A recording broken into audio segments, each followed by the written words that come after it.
আমরা মসজিদের আবাদ সম্পর্কে আলোচনা করতেছিলাম এবং সেখানে মসজিদের কিছু আদব নিয়ে আলোচনা করেছি। আরও কিছু বাকি থাকায় আমরা মসজিদের আদব নিয়ে আলোচনা করব। আমরা যেখানে আলোচনা ছেড়ে দিয়েছিলাম যে মসজিদে যখনই আমরা প্রবেশ করব মাকরুহ ওয়াক্ত ছাড়া, হারাম ওয়াক্ত ছাড়া, বাকি সময় মসজিদে ঢুকলেই মসজিদের সম্মানে 2 রাকাত নামাজ পড়ে নেওয়া। এটাকে তাহিয়াতুল মসজিদ বলা হয় বা দুখুলুল মসজিদ বলা হয়। হ্যাঁ, বাকি কোনো নামাজের সুন্নাত রয়ে গেছে, সামনে সময় আছে এখনও সুন্নাত পড়ার, তো সুন্নাতের ভিতরে দুখুলুল মসজিদ বা তাহিয়াতুল মসজিদের নিয়ত করলে হয়ে যাবে। আর যদি সময় থাকে তাহলে ভিন্ন করে 2 রাকাত আলাদা পড়ে নেওয়া উত্তম। রাসূল করিম সাল্লাল্লাহু আলাইহি ওয়াসাল্লাম বলেন, ফাইদা দখালা আহাদুকুমুল মসজিদা ফালা আজলিস হাত্তা ইয়ারকা রাকাতাইন। যখন তোমাদের কেহ মসজিদে প্রবেশ করবে সেজন্য 2 রাকাত না পড়ে না বসে, 2 রাকাত পড়ে তারপরে বসে যাবে, যেই যেন বসে না যায়। তো এটা মসজিদের একটা আবাদের অংশ, যে মসজিদে ইবাদতের জন্য, সুতরাং মসজিদে গেলেই কিছু ইবাদত করতে হবে। যেহেতু সেজদার জায়গা, সেই জন্য ঢুকেই আগে সেজদা করো। 9 নম্বর যেই আদব এবং মসজিদের বিধান, মসজিদে সর্বদা আগে আসা। মসজিদে আগে আসার দ্বারা দ্বীনের প্রতি লোভ, নামাজের প্রতি আগ্রহ এটা ফুটে ওঠে। আজান হয়েছে যাবনে, নিজের কাজ করে যাইতেছি, কোনো মতে নাকে মুখে যে যখন ইকামত হচ্ছে তখন দৌড়াইতেছে। এর দ্বারা মসজিদের প্রতি তার যে মহাব্বত নাই এটা প্রমাণ হয়। আজান হয়ে গেছে, সমস্ত কাজ বন্ধ, এখন মসজিদে যাওয়ার সময়, মসজিদে যাওয়ার প্রস্তুতি নেবে, এর দ্বারা মসজিদের প্রতি তার দিলের সম্পর্ক এটা বুঝে আসে। রাসূল করিম সাল্লাল্লাহু আলাইহি ওয়াসাল্লাম বলেন, লা ইয়ালামুন নাসু মা ফিন নিদাই ওয়া সাফিল আউয়ালি সুম্মা লাম ইয়াজিদু ইল্লা আন ইয়াস্তাহিমু আলাইহি লাস্তাহামু। যদি মানুষ জানতো আজান এবং প্রথম কাতার, আজান এবং প্রথম কাতারের ভিতরে কি ফজিলত আছে, আর এই ফজিলত পাওয়ার জন্য যদি তাকে লটারি করতে হইতো, সে লটারি করত, লটারিতে নেমে যেত, যে লটারি করে হলেও মসজিদে নেব, লটারি করে হলেও সামনের কাতারে যাব, সামনের কাতারে এত ফজিলত। তো যারা আগে আসে সাধারণত তারা সামনের কাতারেই বসে। এরপরে রাসূল আবারও ব্যাখ্যা করে দিতেছেন, লাউ ইয়ালামুনা মা ফিত তাহজির লাস্তাবাকু ইলাইহি। যদি আমার উম্মত জানতো সকাল সকাল মসজিদে আসার মধ্যে কি ফজিলত, তাহলে সে প্রতিযোগিতা দিয়ে হইলেও দৌড়ে দৌড়ে হলেও মসজিদে চলে আসতো, যে কাকে কে পিছনে ফেলায়, কারণ যে যত আগে যাবে তার তত বড় ফজিলত। তো সামনের কাতারে তো তারাই বসে যারা সকাল সকাল আসে। এটা মসজিদের মহাব্বতের একটা আলামত, যে আমি মসজিদকে মহাব্বত করি। মসজিদ কার ঘর? আল্লাহর ঘর। তো আল্লাহর ঘরের মহাব্বত দিলে তো তখন আসে যখন আল্লাহর মহাব্বত আসে। তো আল্লাহর পক্ষ থেকে যখন ডাক এসে যায়, এই উম্মত সময় হয়ে গেছে, মুয়াজ্জিন ডাক দিছে আল্লাহু আকবার বলে, তো দৌড় শুরু করে দাও, আর অপেক্ষা করো না। এখন বাড়ি যাওয়ার সময়, মূল ঘরে যাওয়ার সময়, রাত্র যখন ব্যবসা বাণিজ্য শেষ হয়, দোকানপাট বন্ধ করে কেউ আড্ডা মারতে বসে না, সাধারণত সারাদিনের ক্লান্ত, এই ক্লান্ত শরীরটাকে বিশ্রাম দেওয়ার জন্য সবাই বাড়ির দিকে যায়। তো ঠিক ফিরতি পথে যেমন বাড়ির মাকসাদ হয়, আজান হলেও বান্দার মাকসাদ হবে মসজিদ। কিন্তু এই ক্ষেত্রে আমাদের বড় অলসতা, যে যত দেরি করে আসা যায়, আসেও দেরিতে, যায়ও আগে। একদিন বলতেছিলাম, আসেও দেরিতে, যায়ও আগে।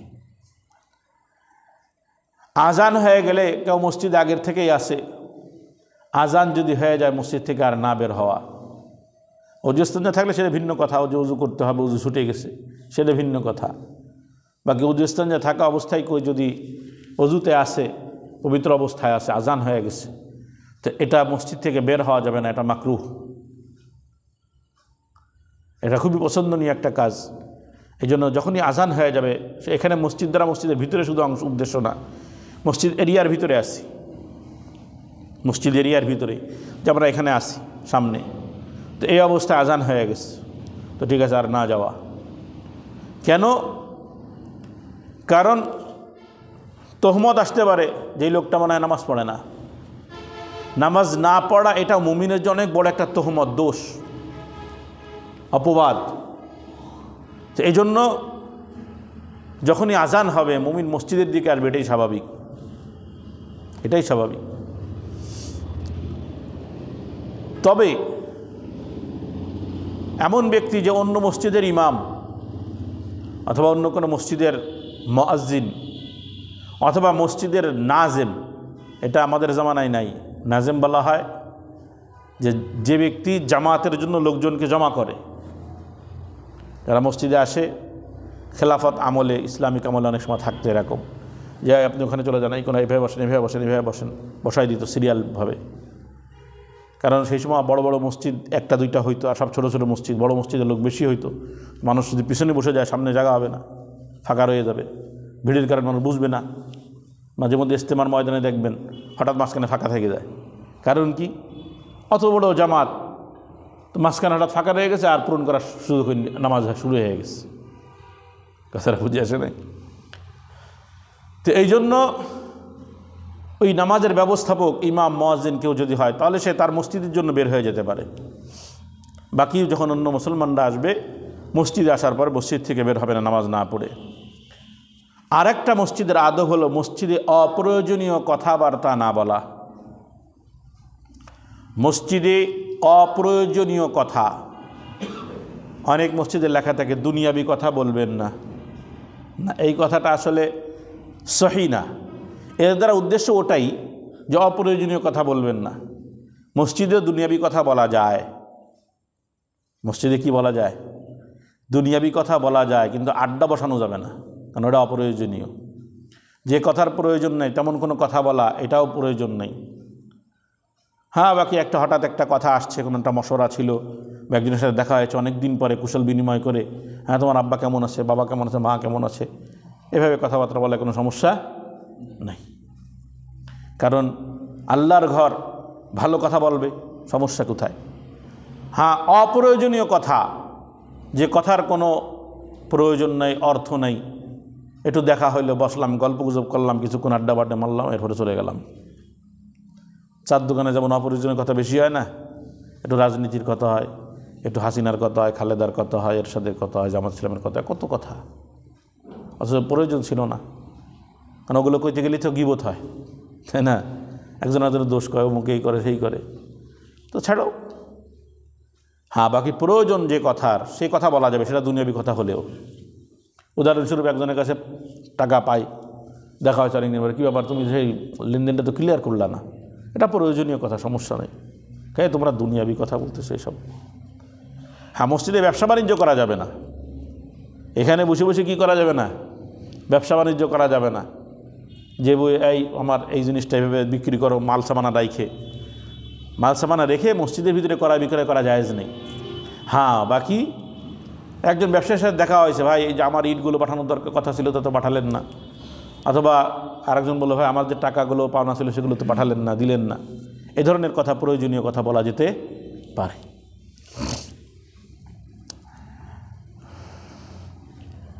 হারানো বস্তুর ঘোষণা মসজিদে না দেওয়া সখ্ত নিষেধ আসছে, খুব মজবুতভাবে নিষেধ আসছে। হারানো বস্তুর এলান করে যে অমুকের এই জিনিস হারায় গেছে, একটু সবাই মিলে খোঁজো, কথা বুঝে আসে না।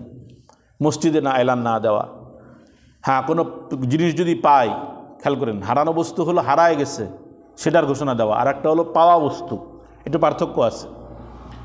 ওখানে একটা জিনিস পাওয়া গেল অজুখানায়, লোকটা পরেশান হবে, তো এখানে ইমাম বা মুয়াজ্জিনকে দিয়ে, নিজেরা না, যারা মসজিদে যারা দায়িত্বে আছে তাদের হাতে দিয়ে বলে দেওয়া এটা ওখানে পাওয়া গেছে, তো তারা কোনো ব্যক্তি মালিকানা থাকলে তার কাছে পৌঁছায় দেবে, ঘোষণার মাধ্যমে হোক বা যেভাবে হোক। কিন্তু আমার যিনি সারা গেছে হুজুর একটু বলে দিয়েন, কেউ যদি ভাই তাহলে একটু যেন, বুঝলেন না, এরকম ঘোষণা দেওয়া যাবে না। কারণ মসজিদ এরকম ঘোষণার জায়গা না। এমনকি মৃত ব্যক্তির জন্য আমরা ঘোষণা দেই, এখন এই মশলাটা কইলেই আপনাকে দিলে খুব লেগে যাবে, এটাও ঠিক না, জানেন? এটাও ঠিক না। আমরা বলি কিন্তু আমরা নিজেরাই আমল করতে পারি না। কেন শুনবেন? একটা গল্প শুনেন। সাজিরা মাদ্রাসা সারা জীবনের আমি এসে দেখতেছি এগুলো নিষেধ। মসজিদে মৃত ব্যক্তির কোনো ঘোষণা হবে না, একটা রসুম রেওয়াজ। মৃত ব্যক্তি সংবাদ জানানো যেতে পারে, ঘোষণা না। দুই জিনিস কিন্তু। কি? একটা হলো যে একজন ইন্তেকাল করছে, তার সম্পর্কে আমরা অমুকরে জানালাম, তুমুকরে জানালাম, অমুককে জানাও, অমুককে জানাও, এই যে জানানো। আর একটা হলো ঘোষণা দেওয়া। মৃত ব্যক্তিকে বড় মনে করে যে তার জানাজায় যেন খুব লোক বেশি হয়, এই জন্য ঘোষণা বেশি বেশি দেওয়া, এটা জায়েজ নেই, জানেন? এটা গুরুত্বপূর্ণ মাসালা। উলামা একরাম বলে, অল্প বলে ছেড়ে দেয়, বিস্তারিত বলে না। মৃত্যুর ঘোষণা এটা দুই ভাব। একটা হলো যে এই নিয়ত করা যে আমার বাবা মারা গেছে, তো অনেক বড় ব্যক্তি, সবাই মিলে এবার কি ঘোষণা দাও, মাইক নামায় দাও রাস্তায়। তারপর আরও কী করে না, এই যে ঘোষণার যে দিকগুলো মানুষকে জানানোর জন্য, যাতে মানুষ জানা যায় বেশি আসে, এটা কিন্তু করা যাবে না, জানেন? কিন্তু আর একটা হলো যে এমন একজন ব্যক্তিত্ব যে আসলেই তার মারা যাওয়ার কথা শুনলে মানুষজন জানবে, আসলে দোয়া করবে, তো এই প্রেক্ষিতে মানুষকে জানানোর জন্য বলে দেওয়া। যেমন নামাজের পরে বলল যে ভাই আপনারা জানেন যে আজকে আমাদের অমুক ভাই মারা গেছে, তো আপনারা সবাই দোয়া করেন, চলো আমরা তাদের জন্য দোয়া করি, কোনো সমস্যা নেই। কিন্তু যেটা মৃত্যুর ঘোষণা, যেটা হারাম, সেটা হলো জানাজায় লোক যাতে উপস্থিত বেশি হয় এই জন্য ঘোষণা দেওয়া।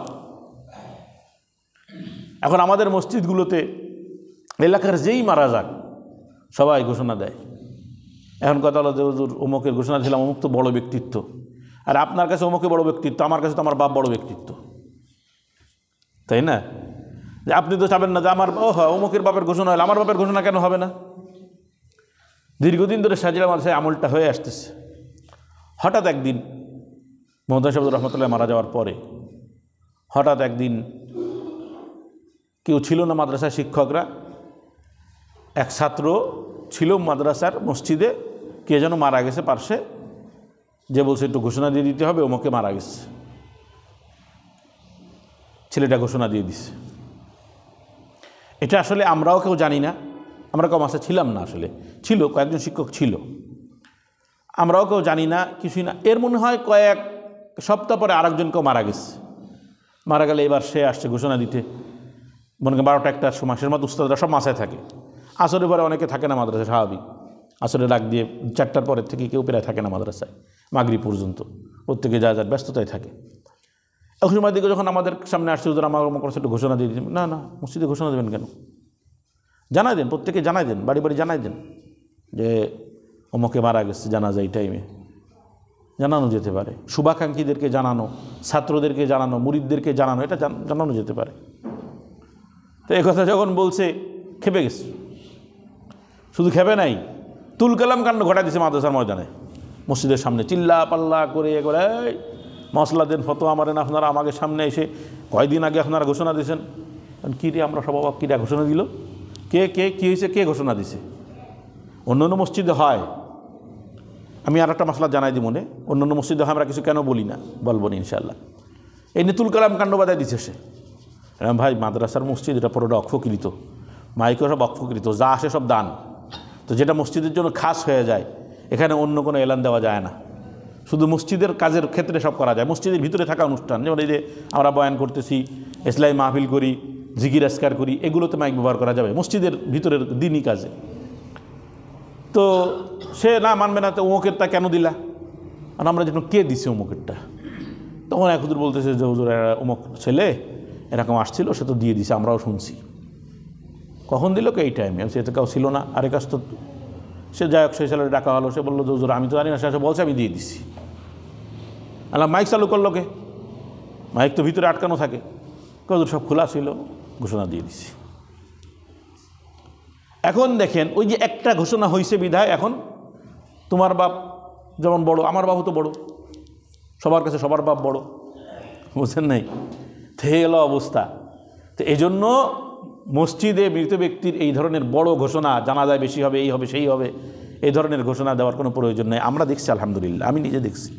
আমার আম্মা মারা গেছেন 2013 সালের রমজানে। আমার আব্বা মশুর ব্যক্তি, কথা ঠিক আছে, অনেক প্রসিদ্ধ ব্যক্তি, বড় আলেম, কথা ঠিক। আমার মারে কে চেনে? কে চেনে? আমার মা তো কোনোদিন বাড়ির থেকেই বেরোয় না।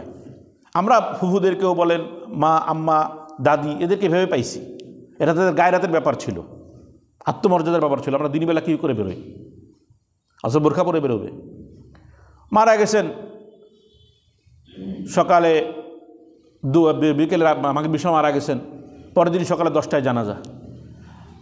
মসজিদ তো দূরের কথা, আমরা যে সবাই ভাই তো শোকাহত, কিন্তু শুধু ফোনে ফোনে, আমাদের কাছেও ফোন আসেনি, ফোনে ফোনে মানুষ জানছে।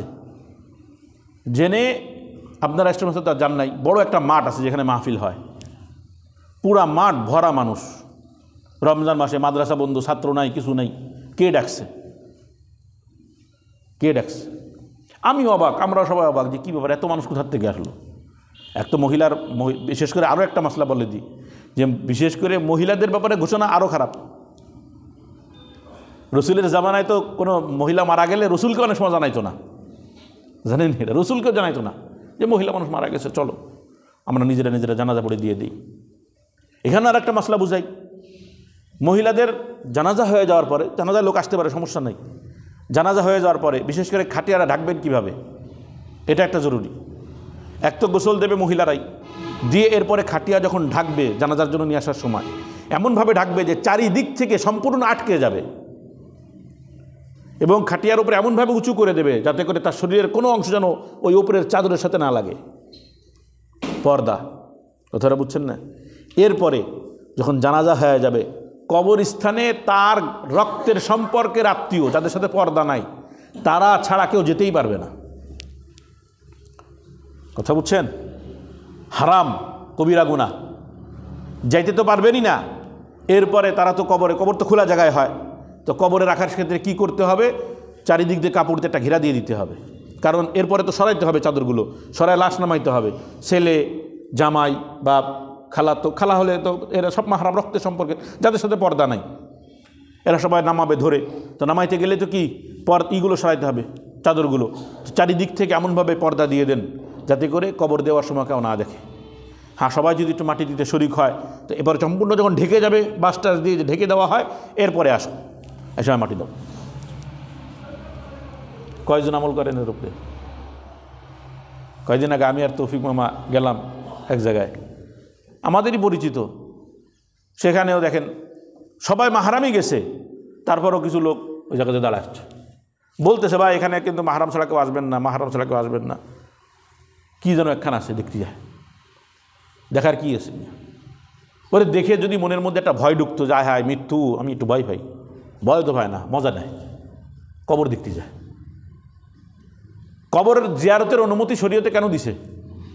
যাতে আখেরাতের কথা স্মরণ হয়। তুযাক্কিরুল আখিরা, কবর জিয়ারত কেন করবে? আখেরাতের কথা স্মরণ হয়। তো এই জন্য নারীদের মৃত্যুর ব্যাপারে এলানো বেশি না দেওয়া, আপনি জানাবেন, আত্মীয় স্বজনকে জানাইতে হবে তো যে মুখে চলে গেছে, তোমরা দোয়া করো, আর যদি সুযোগ থাকে তো জানাজায় শরীক হও। তো এই জন্য জানাজায় শরীক করার জন্য ঘোষণা দেওয়া, মাইক নামায় দেওয়া। আমি যখন পাবনায় ছিলাম ঈশ্বরদীতে, ওখানের আবু দাউদের উস্তাদ মুহাদ্দিস, তার বাবা মারা গেল। তো আমরা গেছি, রাত্রে 10টার সময় শুনছি মারা গেছে, সঙ্গে সঙ্গে গেলাম। ওনার বড় ভাই আবার জেনারেল শিক্ষিত, উনি নিজে আলেম, কিন্তু বড় ভাই জেনারেল শিক্ষিত। বলতেছে একটা মাইক ঠিক করো, ফোন দিচ্ছে, একটা ভ্যান নামাই দাও, ওই জায়গায় টাইজি ব্যাগ নামাই দাও, একটা গাড়ি নামাই দাও, চারিদিকে শুধু ঘোষণা দিতে হবে। সাধারণ মানুষ কিন্তু নি, একদম সাধারণ মানুষ। তো আমরা শুনে, যিনি আলেম সন্তান, তারা বললাম যে আব্দুল্লাহ সাহেব, বড় ভাই করতেছে, বিষয়টা আপনি বুঝান। তো যে বলতেছে এরকম, এটা তো করেন না, এগুলো করার দরকার নেই, মাইক নামায় নামা সারা দুনিয়ায় জানানো, বাস মারা গেছে জানছে। আপনারা অবাক হবেন, রসুলের একদম কাছের একজন মহিলা, নিগ্রো, রসুল খুব মহব্বত করত, নিগ্রো মহিলা, মসজিদ ঝাড়ু দিত। ঈশার পরে রসুল নামাজ পড়ে ঘরে গেছে, এর মধ্যে মারা গেছে। মারা গেলে আমরা তো রাখি দিই লাশ, কালকে বিকেলে দিমুনে লোকজন আসুক।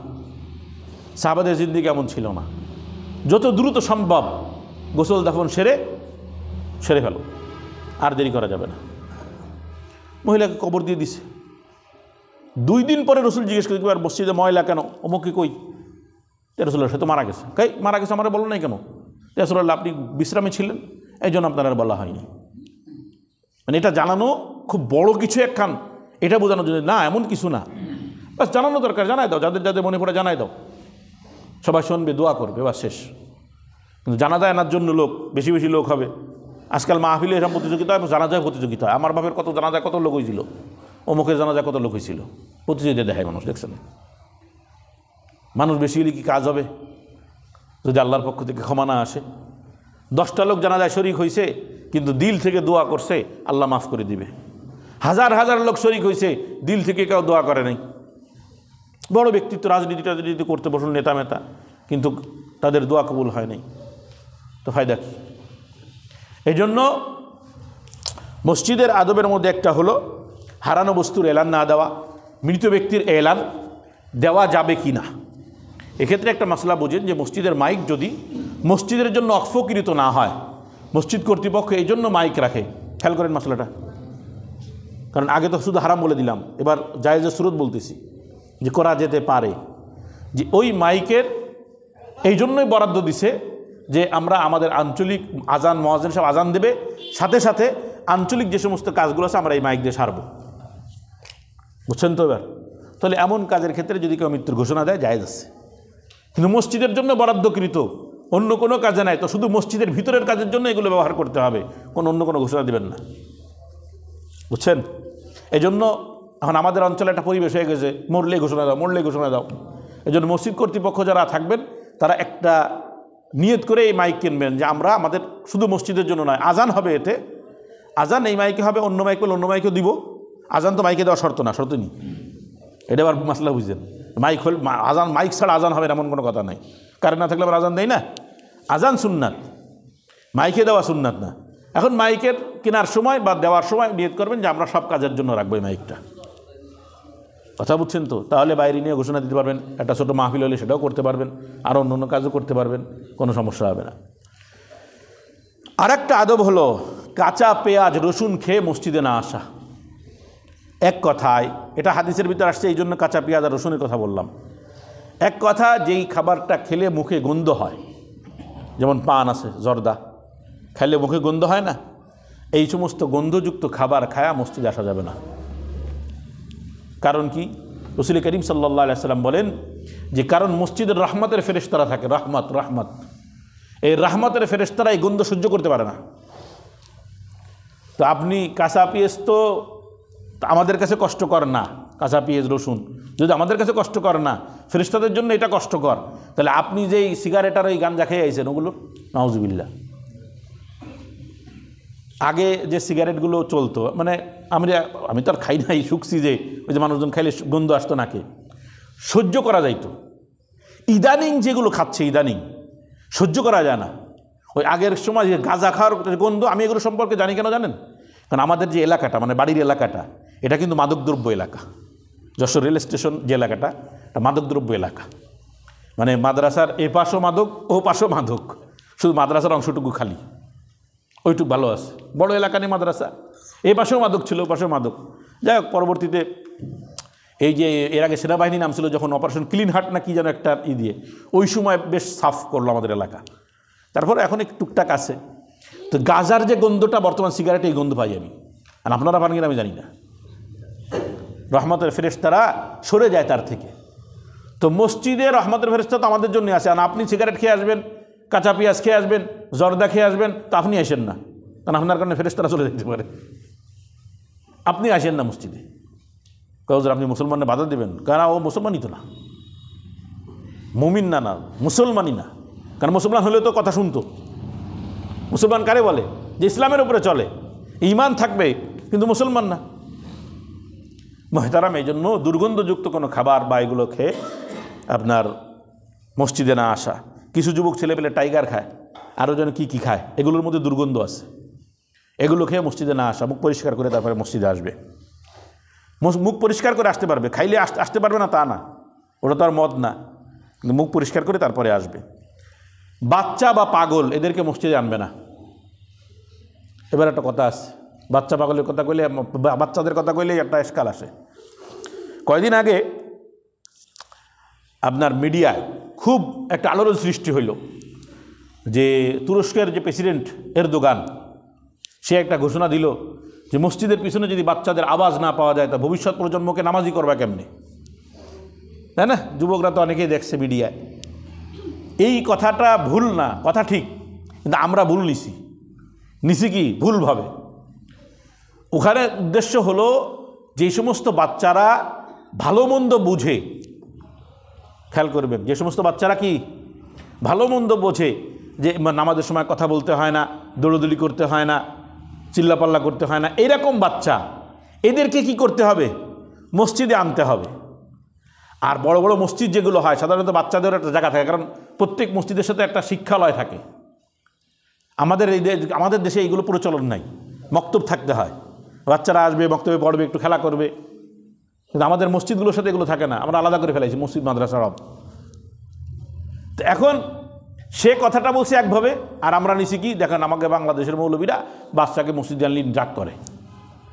ওই বাচ্চা, যে বাচ্চা ভালো মন্দ বোঝে না, যে বাচ্চা পিসাব পায়খানা ঠিক মতন এখনও ঠিক করতে পারে না, পার্থক্য করতে পারে না, সেই রকম বাচ্চা মসজিদে আনা যাবে না।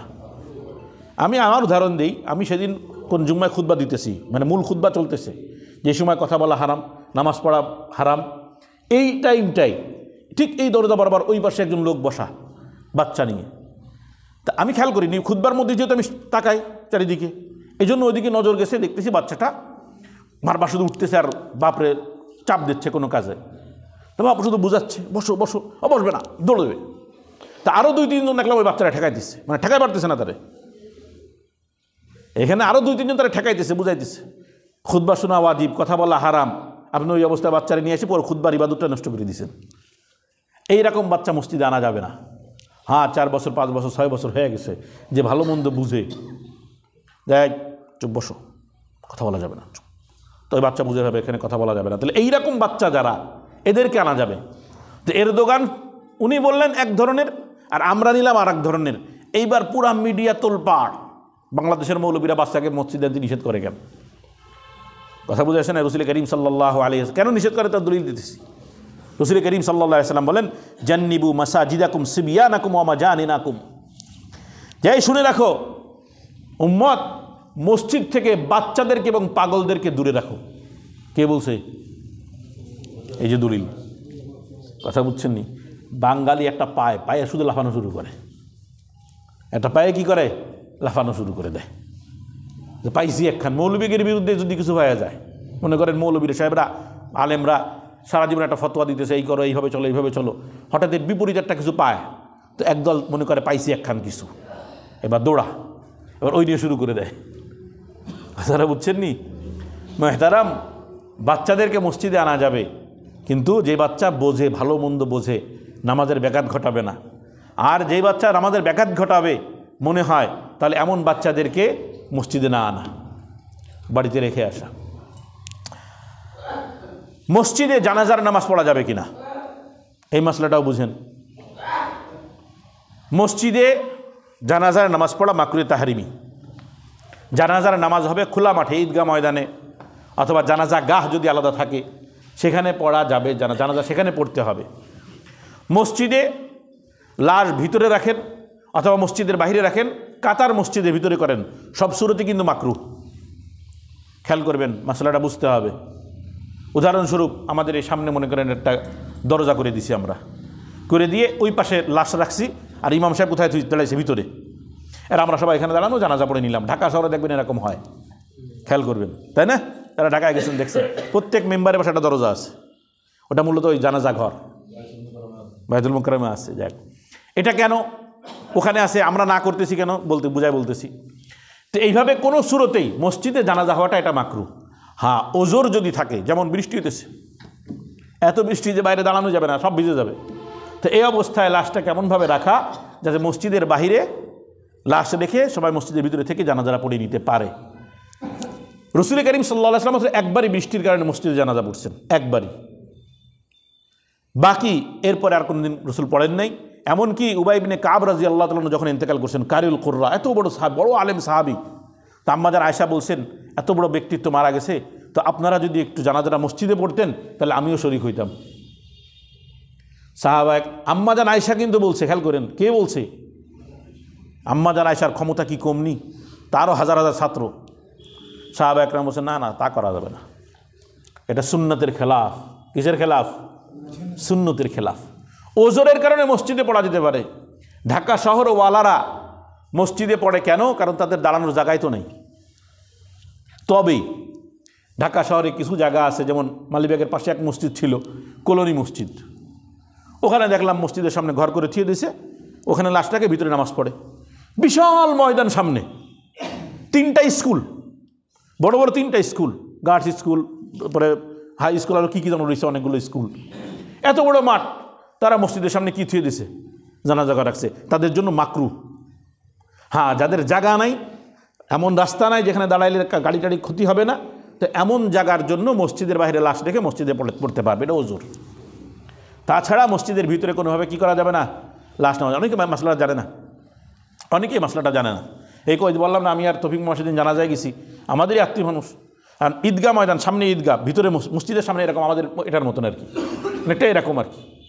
এখন তারা লোক বেশি হয়ে যাচ্ছে, তা কী করা যায়, আমরা মাঠে দাঁড়াই আর লাশ ভিতরে ঢুকাই, বুঝছেন না। একজন বলছে কথাটা শোনার সাথে সাথে আমার ওখানে আমার শ্বশুর ছিল, উনি এক মুহাদ্দিস, শাইখুল হাদিস এক জায়গায়, আমি সঙ্গে সঙ্গে বললাম যে জলদি যান, লাশ মনে হয় মসজিদে ঢুকাবে। আমি ওনারে বলতে বলতে দেখি লাশ মাথা ঢুকাই দিছে, ঢুকাই দেখে আমি চিৎকার করে উঠলাম, যেহেতু আমার আওয়াজ উঁচু, যাই আগে লাশ ঢুকায় না, দাঁড়ান। এবার সবাই তাকায় পড়ছে। মানে এর আগে উনি শ্বশুরও গেছেন, উনিও বলছেন, কিন্তু ওনার কথা ওদের কান পর্যন্ত যাইতেছে না। এখন দেখলাম চিল্লান এখান না লাগালে হবে না, মাঝে মধ্যে সময় রাগঝাক করে কিছু কইতে হয় মানুষের বোঝানোর জন্য, বুঝেন নাই? তো চিল্লান এখান লাগাই দিলাম, লাগাই দিলে বা সবাই দেখা কী হয়েছে, 15 বের করে নিয়ে আসুন লাশ, মসজিদের ভিতরে অর্ধেক ঢুকাই দিচ্ছে। এই জন্য মসজিদের জানাজা, আমাদের তো আলহামদুলিল্লাহ গ্রাম অঞ্চলে আমাদের কোনো অভাব নাই, জায়গার কোনো অংশের কোনো কিছুই নাই, ওই জন্য মসজিদে আর দাঁড়ানোর প্রয়োজন পড়ে না।